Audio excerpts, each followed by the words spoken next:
Hello, I'm very happy today to be sitting here talking to Marceil DeLacy, a Seattle artist, wood sculptor, um, who we've been fortunate to get to show in our gallery through January and part of February this year.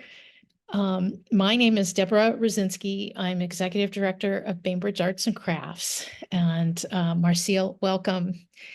Oh, Thank yeah, thank you. I'm glad to be here with you. So Marcel, it's my understanding that you're mostly self-taught, that you started with pretty simple tools and uh, found your way with wood gradually over time and got more elaborate in how you went about things as you let the wood kind of lead you. Is that Well, a that's right. Yeah, working with wood actually came naturally for me at a very young age. Hmm. I would just do little things and lived out in sort of the country area outside of Seattle. And I would just take things off the wood pile, and do something. Or it, I did have pretty simple tools, starting with a knife, but then a chisel. Mhm. Working with, in fact, I had a chisel that I really liked, that even after I graduated from college, when I left home, I took my chisel with me. And I wasn't into carving that much, but I like to just make a little gift for somebody once in a while, just do little things like that. And in the 1980s, when I lived at my parents' house at that time, I had a space where I could do some serious carving. And then I did things that I was able to show in exhibits and in galleries. And I had something in the Bellevue Art Museum at one time. And but I stopped in order to pursue other interests. So it wasn't until about 11 years ago that I began doing this seriously again, doing real fine art sculpture for galleries. What was the trigger for you to come back to it? Was there any particular event in your life? Well, it was mostly because I had stopped doing, I kind of retired, I guess you could say, from what I was doing before. And I didn't know what I was going to do next. And I still had my chisel, and I had kept a couple of pieces of wood from years before. And I thought, well, I'll just try doing some carving again. So I began just very small and looked around for studios. And then I found a really nice studio, the Wisteria group, where it was designed and built by woodworkers who do fine furniture in wood. And it was a great place to work. So I rented a little place there and just gradually began doing more and finding wood and getting more tools. And so it just kind of happened naturally. I hadn't planned it. It's just what happened. Life kind of does that to you sometimes. You don't know what's going to happen, but something does. It's very true. Um, the the wood pile that you first drew from that was, on your family property. Like, Oh, well, it's just we had a fireplace and my dad, chopped wood for the fireplace. And so, uh, there was always wood around and we had a lot of trees. It had been a fruit orchard and every once in a while a tree had to be taken down. But the thing is, with the kind of woodwork I do, I can't do it from wood that's just been cut down. It has to have been dried, otherwise it will split. So Mhm. all the sculptures I do are done with wood that has been dried long enough so that I know that it's not going to split after somebody buys it and gets in their house, and it's not going to split. It's solid, it's stable. So it must be a great source of material for you being in a furniture maker's setup with wood scrap, perhaps. Well, no, because the things I do, I need chunks of wood. And they And have little. they do boards, or they don't do chunks usually. So getting wood is one of the difficult things about doing this kind of work. And it's interesting, I get wood from all different sources. Like one time when I was on the ferry coming back from Bainbridge, when I had the show there in the museum, Bainbridge, the museum, and I was coming back on the ferry. And I was sitting in the booth there with a couple people talking, and they're talking the fact that I did wood sculpture. And the man says, there's a man and his wife. He said, well, I have some wood you might like in my car. We went down to the car deck. He had a piece of cottonwood. He's from Eastern Washington, cottonwood that he gave me. So you never know where wood's going to come from. It's kind of a nice bit of serendipity that would Yeah. come to you in these different ways, I imagine. Yeah, it comes, and then sometimes I get it. I did get a nice bunch from a sculptor who worked in wood, and was in his 90s and wasn't able to do it anymore. And he still had some wood that was, really nice that he was willing to let me have. So a couple of times I've gotten wood from the pile of someone who was no longer doing it. Do you have certain favorites that you like to work with? Or?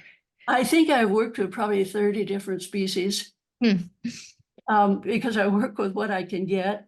Yeah. And in the show that you have there in the gallery, of the 14 pieces, there are 8 different species of wood involved in those sculptures. Now, are they mostly from the region or? Yeah, mostly. I think there's only one there that isn't, but mostly they are Western red cedar, Alaska yellow cedar, Port Orford cedar, and then juniper. And there's one plum wood. What else? There's redwood. Yeah, they're mostly, I do mostly Northwest wood and mostly Northwest kind of subjects. And you're very inspired by nature and wildlife, clearly. Yeah, I am. And when David asked me to do this show in the gallery, I said, well, what kind of sculptures would you like? Because I do different kinds. And he said, animals and birds. And so that's what you have there. And that's one of the things I do the most of is those things from nature. And because what's interesting, when I was there for the opening of the show, and there were a lot of people in the gallery for that and looking around, and I would listen and what people were saying or talk to people. The thing that I heard most often them say about my work was whimsy. And people seem to like that. A lot of my work, not all of it, but a lot of it has a sense of whimsy. And I think, to me, the combination of something that deals with nature and lighthearted, I feel that we really need that in the world today. I mean, so many people right now, particularly, are so heavily weighed down with a feeling of things that aren't right. Locally, nationally, internationally, there is so much right now that we have to deal with if we look at the news and are aware of what's going on, and it can be pretty heavy. And I think something that is more light and simple and gets us back to nature, to me, there's a great value in that. And I hope that the people who see the work will feel that there's kind of a groundedness in nature, sort of relax and breathe and feel something good. I do see people react in that way to your work when they come through the gallery. We've gotten a lot of appreciative comments, and there's a light humor in some of the pieces as well that I appreciate. I remember asking you at the opening about the piece with the chicken in the bag on top of the pumpkin, the farm to table piece. Right, yeah. That brings up the thing about where do ideas come from? Well, people ask me that, all different ways that ideas come. It's interesting the difference between the 1980s when I started and now in terms of ideas, because I used to, in working with animals or birds, in the 1980s, I would look at a picture, I would find like a book full of nature pictures, animals or something, and I would get ideas, but it would just be just the front of the animal, let's say. You only saw one side. So Mhm. when I carve, I start with what I can see. And then I have to find out, what does the back look like? Mhm. And I don't have an image for the back. So if I didn't have a real animal there, it was fun though. I would find out when I got to the back what it looked like, even though there wasn't a picture. But Mhm. nowadays, you have the internet and you can look up the image of whatever animal in the world you can imagine, and you can find all sorts of pictures from all different angles. Yeah. So it's very different. It's easier. It's still a process trying to take a 3D image and put it into a 2D image and put it into a 3D sculpture. Mhm. Uh, but it's easier in terms of the models available. Sometimes I will make a model, but mostly I don't. Mostly I do it, you'd say freehand. I will look at a picture and then I will just start working. I don't, do a big layout on a piece of wood and try to exactly, pattern it out. I mostly just have the idea of the animal, maybe a few pictures, and then I just start carving. Do you reject many pieces that you work on? Do you get to a point Oh, where yeah. I think all artists throw away probably as much as they make. yeah, absolutely. And those are the ones that disappear into the dark, right? And it's not always because I made a mistake. Usually it's not I made a mistake. It's that I do something and I finish it and I just don't like it. Mhm. For some reason, it just, but oftentimes when I actually am making a mistake, when I'm working on something that I like, and I cut off a piece accidentally that I didn't mean to me, I've discovered that means there's a better way to do it. And it usually turns out that by cutting off that piece that I didn't intend or making a whatever I didn't intend, that it turns out better. So I've learned to trust that. I'm a believer in the happy accident. Yeah, exactly. Yeah, Well, another thing that we didn't have in the 1980s was our phones that have cameras. right. Now, when there's a real animal that I'm looking at and I want different angles, and it's so easy on the phone. Like this one sculpture that you have there in the gallery is called the old sofa. It's 8 little puppies Mhm. sitting on a sofa. And at the time that I was thinking of doing that, my great nephew, had a dog that had 10 puppies. And so I was able to go visit him, and with my phone, I could take pictures from all different angles because all those puppies, if you look at that sculpture, every puppy is in a different position. Mhm. And that's all out of one piece of wood, too. I should say that generally everything I do is out of one piece of wood. I don't do little pieces and put them on. The only one there that I think where I tacked something on was the one called Acorn, where it's a squirrel looking down. And the acorn I carved separately and added that on. Yeah. But otherwise, mostly everything I do is just from one solid piece of wood. How do you know when a block of wood is really dried enough to hold together and not split? How do Well, you? I have a meter, a moisture meter that Ah, helps with. hmm. And sometimes I know just because of how long it's been around. Hmm. But I always check with the moisture meter and I have a pretty good feel for, but they say it takes, I think, for every inch, it takes a year. So if you have like 10 inches, it's going to take 10 years. Hmm. And when I first moved into the studio where I am now, about that time, they were cutting down some trees in the back of the place to build a apartment building or something back there. It was during the days when they're building everywhere in Seattle. And so a pear tree was cut down and I think, oh, I'm going to take a piece of wood. I don't have space and I have a little studio and I don't have space to store wood while it's drying. But I thought I'll take one piece.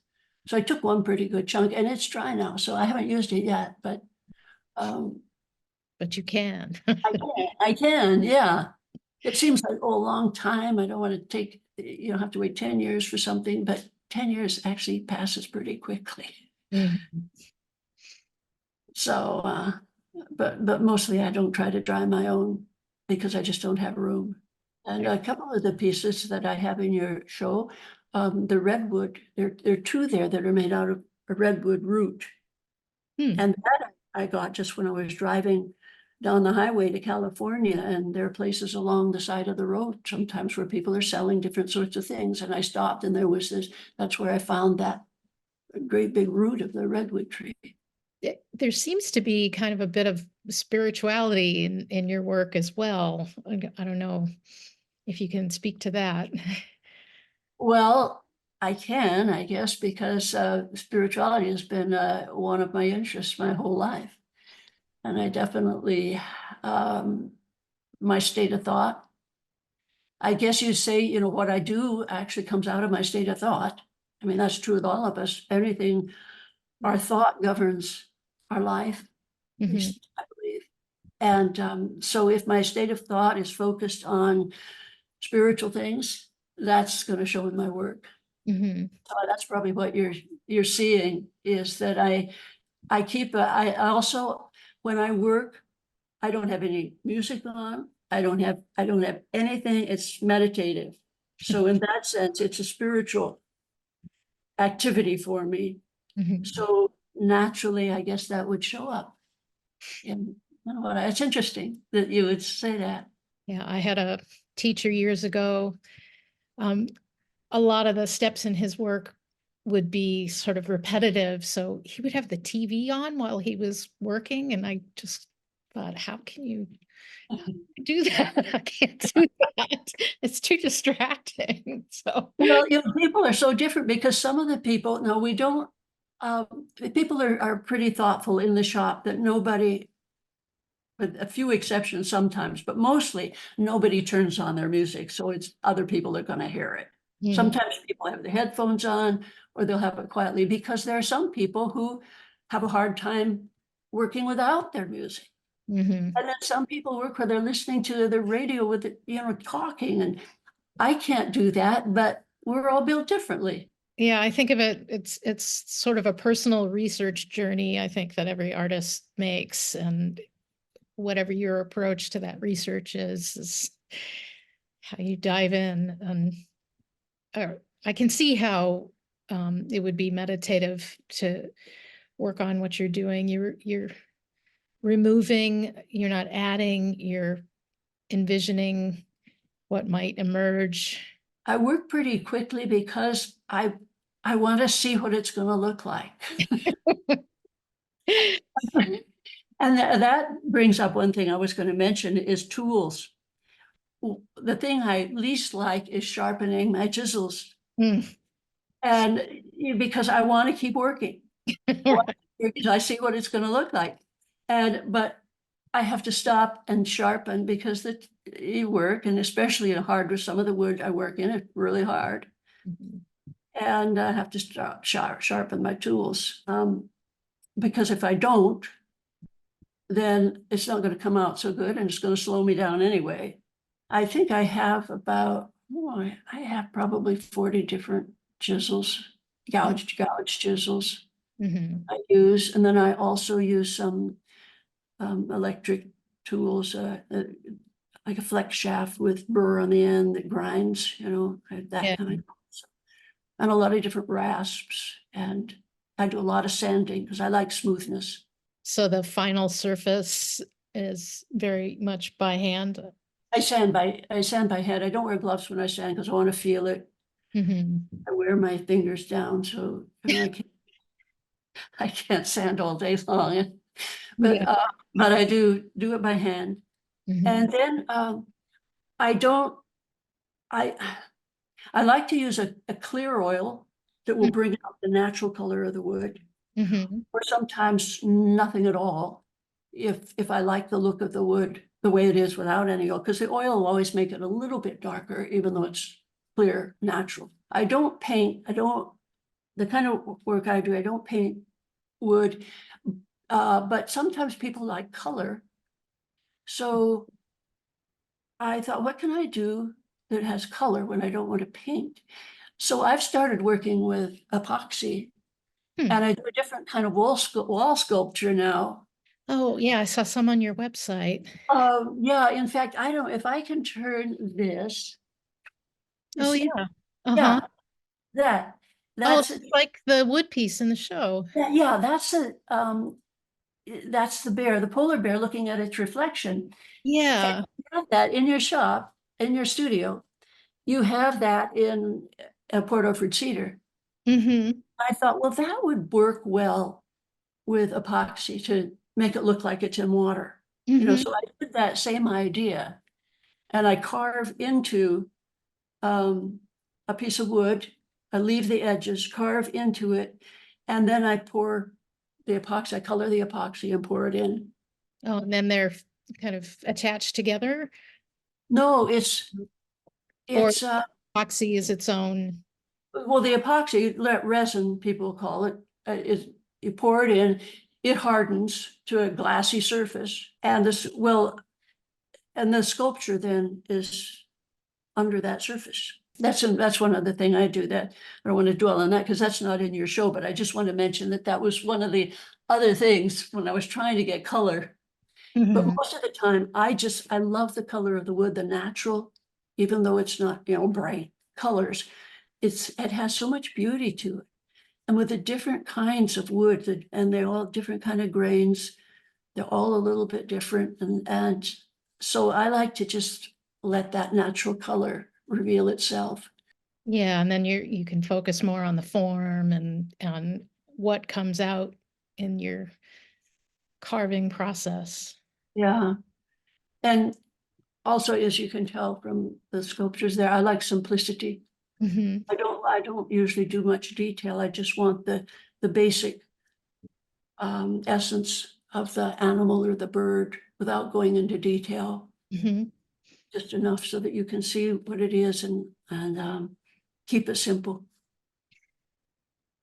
Yeah, I had a ceramic teacher years ago who he would sort of focus on a gesture or form in a way, and I think you do that too, just Uh, the physical presence of the creature you're creating. It's enough. It gives it enough personality. I mean, the way that that chicken is sort of slumped in the bag, feel the weight of it. Um, so you definitely convey all that very well. well, the other kind of work that I do sometimes is trompe l'oeil, the where you try to make something look like it really is. Now that's different from the Mhm. ones like with the animals where I'm getting the sense of it without doing all the detail. But for instance, the one that I did in trompe l'oeil was a paper bag, lunch bag. Oh, yeah, that was beautifully done. And that one now is in the Museum for Art and Wood. It's in Philadelphia. Yeah. That's in their permanent collection now. And the first piece of yours that I saw that made me want to learn more about you was think it was featured on a postcard for an exhibition you were in La Conner. It was a bird under a cloth. I like doing drapery actually. And in fact, one of the pieces I have in the Bainbridge Island Museum in their collection is one with cloth. So Mm, cloth draped over it. Um, yeah, that piece that was up in Edison, and I did that. Uh, that idea came from a wood carver up there. I don't know.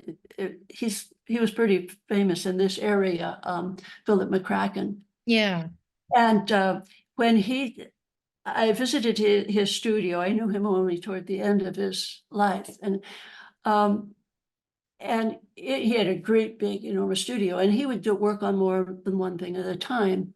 And he often did owls. One mm, of the things he's known for is he did wonderful carvings of owls. And when he wasn't working on something, he would put a cloth over that piece so it wouldn't distract him from what he was working on. interesting. So when I wanted to do a sort of a homage to him, a remembrance, I thought, oh, I'll carve the cloth over the owl. So all you see in that is the owl's feet sticking out in front, Yeah, the tail in the back, I love that. the cloth over it. Some of the ones you have there, for instance, the one with the two tree voles, Mhm. and also the one with the great horned owl. Those are pieces of wood that had knotholes, Mm. that had, different, they weren't just straight solid piece of wood. Mhm. I love working with that kind of wood because it provides so much creative possibility. When you see, oh, the wood has such character, and you can work with that character. It's different from when you have a solid block of wood Mhm.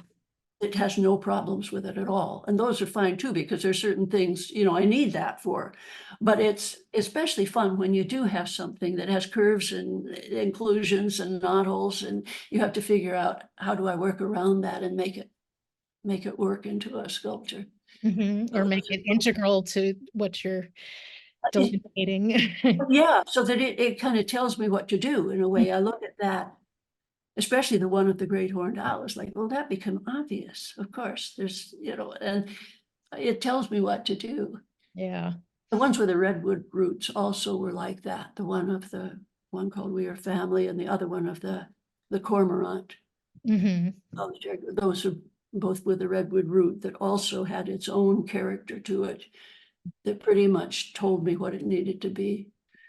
Well, you've given us a lot to reflect on through your work and through this conversation. And I thank you very much, Marceil. Well, thank you for having me in the gallery. It's so wonderful the way you've done the exhibit, a great gallery, and I hope that a lot of people are able to go there and check it out.